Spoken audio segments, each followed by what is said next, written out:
Hello guys, welcome back to my channel. তো আজকে সন্ধ্যে থেকে আমি আমার ভিডিওটা স্টার্ট করছি। আর দেখো, আজকে সারা দিন আমি পার্লারে বসে বসে বোর হয়েছি, কারণ আজকে একটাও কাস্টমার নেই। যা হয়, বিজনেস মানে আপস অ্যান্ড ডাউনস দুটোই তো থাকবে। তো আজকে সেরকমই একটা দিন আমার। এখন পুজোটা সবে সবে শেষ হয়েছে, সবার অ্যানুয়ালি এক্সাম শুরু হয়েছে, সেই জন্যই হয়তো এরকম অবস্থা। তো আমি প্রচণ্ড বোর হচ্ছিলাম বসে বসে। আর কি করব বুঝতে না পেরে হাতে 10 টাকা নিয়ে চলে গেলাম পাশের দোকানে চিপস কিনতে। তো এখানে না তোমার এমনি নর্মাল লেস, এনজয় এইসব কোম্পানির চিপস পাওয়া যায় না, কিছু মানে যে কোম্পানিগুলো সচরাচর দেখা যায় না সেরকম কোম্পানির চিপস পাওয়া যায়, কিন্তু খেতে বেশ হয়, মানে আমার ভালো লাগে। তো এনেই মাকে দিলাম আর মাকে বললাম, মা তুমি টেস্ট করে বলো কেমন খেতে। চিপসটা ছিল ভুট্টার আর বেশ ভালোই ছিল খেতে। মা দেখো কিভাবে তোমাদেরকে এক্সপ্রেশন দিয়ে বোঝালো। তো আজকে আমার পার্লারের অবস্থা খুব খারাপ। সো কি করব, আজকে প্রচন্ড মুড অফ ছিল। তো মুড লিফটিং এর জন্য কিছু একটা দরকার ছিল। আর আজকে ভেজ, আমার তো সপ্তাহে 7 দিনের মধ্যে 4 দিনই ভেজ থাকে। আর আমি যে দিনগুলোতে ভেজ থাকে সেই দিনগুলোকে আমি মানার চেষ্টা করি যতটা সম্ভব। সো তারপরেও আজকে কিছু চটপটা খেতে ইচ্ছে করছিল, তো ভাবলাম বাড়িতেই চলো কিছু বানিয়ে নিই। তো সবাই তো chilli chicken, chilli mushroom, chilli paneer অনেক কিছু আমরা খেয়েছি, কিন্তু আজকে আমি ট্রাই করব চিলি সয়াবিন। এটা কিন্তু আমি ফার্স্ট টাইম খাচ্ছি একদমই না, আমি এর আগেও ট্রাই করেছি চিলি সয়াবিন, আর যেটা আমার খেতে জাস্ট ইয়াম লাগে। মানে চিলি চিকেনের পরে যদি কোনো চিলির আইটেম বলা হয় তো আমার চিলি সয়াবিন দারুণ লাগে। তো সেটাই আজকে ট্রাই করব আর তার রেসিপিটাই তোমাদের সাথে শেয়ার করব। সো দেখতে থাকো। আর হ্যাঁ, যারা সয়াবিন খেতে ভালোবাসো তাদের জন্য তো রেসিপিটা অবশ্যই টু গুড হবে, কিন্তু যারা সয়াবিন খেতে ভালোবাসো না আশা করি কিন্তু রেসিপিটা তাদেরও ভালো লাগবে। তো চলো আর বেশি কথা না বাড়িয়ে কন্টিনিউ করা যাক।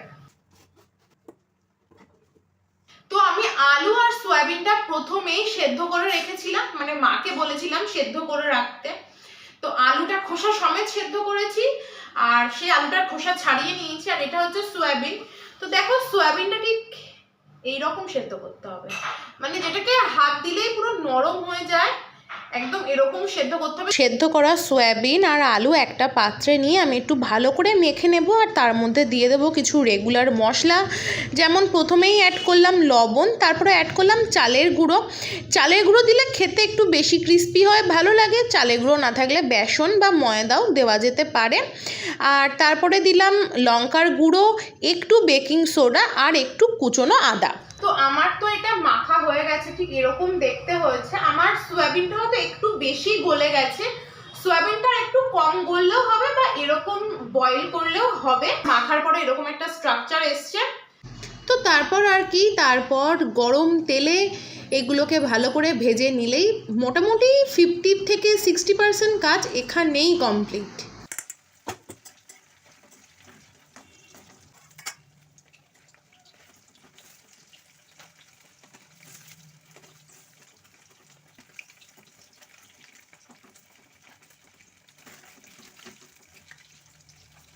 চিলি সয়াবিন ভাজার পরে ঠিক এরকম দেখতে হবে।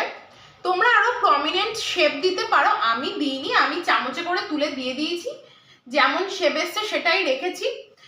আর তোমরা যেমন চিলি চিকেন ভাজার সময় শুধু শুধু খাওয়া যায়, এগুলোও কিন্তু সেরকম খাওয়া যায় আর খেতে বেশ ভালো লাগে। তো চলো আমি খেতে খেতে পুরোটা ভাজা কমপ্লিট করে নিই, তারপর আবার তোমাদের সাথে দেখা করছি। ওকে, দেখতে থাকো।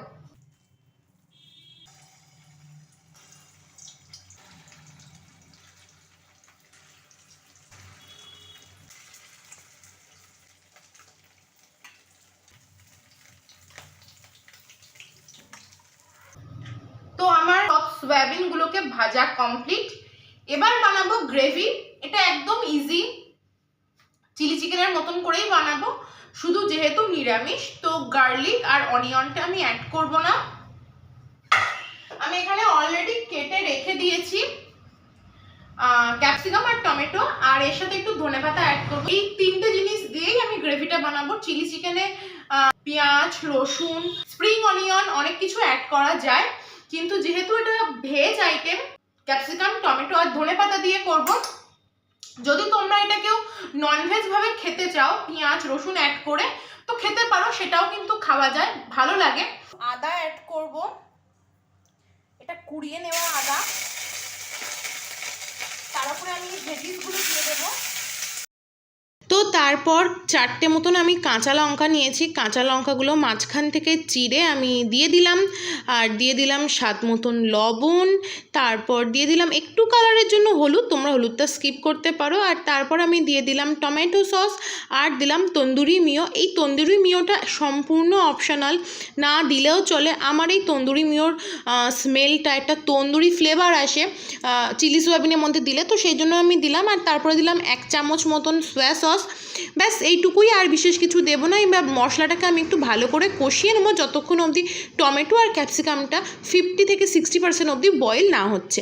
তারপর আমি দিয়ে দিলাম চিলি সয়াবিনগুলো, আর দিয়ে নাড়াচাড়া করে একদম সামান্য জল দিয়ে ফুটে গেলেই নামিয়ে দেবো। আর হ্যাঁ, নামানোর আগে অবশ্যই ধনেপাতাটা অ্যাড করতে হবে। তো আমি জিনিসটাকে একদম ড্রাই বানাবো, আর সেই জন্য আমি একদম সামান্য জল দিয়েছি।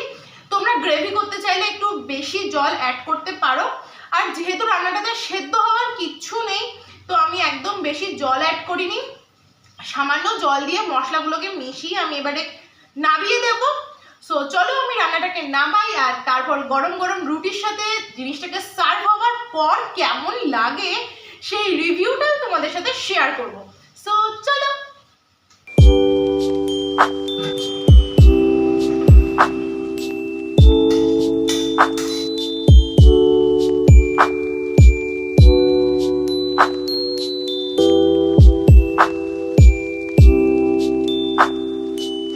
যতক্ষণে মা রুটিটা বানাচ্ছে ততক্ষণে ভাবলাম আমি ফেস প্যাকটা ইউজ করি, কারণ আমার মুখে অনেক র্যাশ ব্রণও হয়েছিল ওই দীঘাতে যাওয়ার পরে। তো দীঘা থেকে আসার পর আমি কন্টিনিউ এই ফেস প্যাকটা ইউজ করে অনেকটা উপকার পেয়েছি, র্যাশ ব্রণও এখন অনেকটাই কমে গেছে। তো এই ফেস প্যাকটার মধ্যে কী কী থাকে বা কী কী দিয়ে আমি বানাই সেটা আমি অন্য কোনো ভিডিওতে তোমাদের সাথে শেয়ার করব। তো আমার ফেস প্যাকটা লাগিয়ে শোকাতে মা রুটি করা কমপ্লিট, আর আমি বসে পড়েছি ডিনার করতে। তো আমি আগে একটা বাইট নিয়ে তোমাদের বলছি কেমন হয়েছে। জাস্ট ওয়াও, মানে ক্যাপসিকাম, ধনেপাতা, টমেটোর একটা সুন্দর স্মেল আসছে, তার সাথে সয়াবিন জাস্ট অসাম লাগছে। তো আমি এত সুন্দর একটা খাবার টিভি দেখতে দেখতে তো না খেলে একেবারেই হয় না। আমার ভালো যে কোনো খাবার খেতে খেতে টিভি দেখলে না আমার মানে মাইন্ডটা বেশি ফ্রেশ হয়, মনে হয় যেন হ্যাঁ ভালো কিছু খাচ্ছি। তো চলো মায়ের সাথে গল্প করতে করতে টিভি দেখতে দেখতে রাত্রের ডিনারটা এনজয় করি। শীতকালে তো এরকম ডিনার হলে রাতে আর কি চাই বলো। সো চলো তার সাথে আজকের এই ভিডিওটা এখানেই শেষ করছি। তোমরা যারা যারা রেসিপিটা এখনও ট্রাই করোনি প্লিজ একবার ট্রাই করে জানাও, আর ভালো লাগলে অবশ্যই কমেন্টে জানিও। আর হ্যাঁ, ভিডিওটা ভালো লাগলে একটা লাইক করে দিও, শেয়ার করে দিও, আর চ্যানেলটা সাবস্ক্রাইব করতে ভুলো না এরকম ভিডিও আরও দেখার জন্য। তাহলে চলো আজকের ভিডিওটা এখানেই শেষ করছি। শুভরাত্রি, বাই।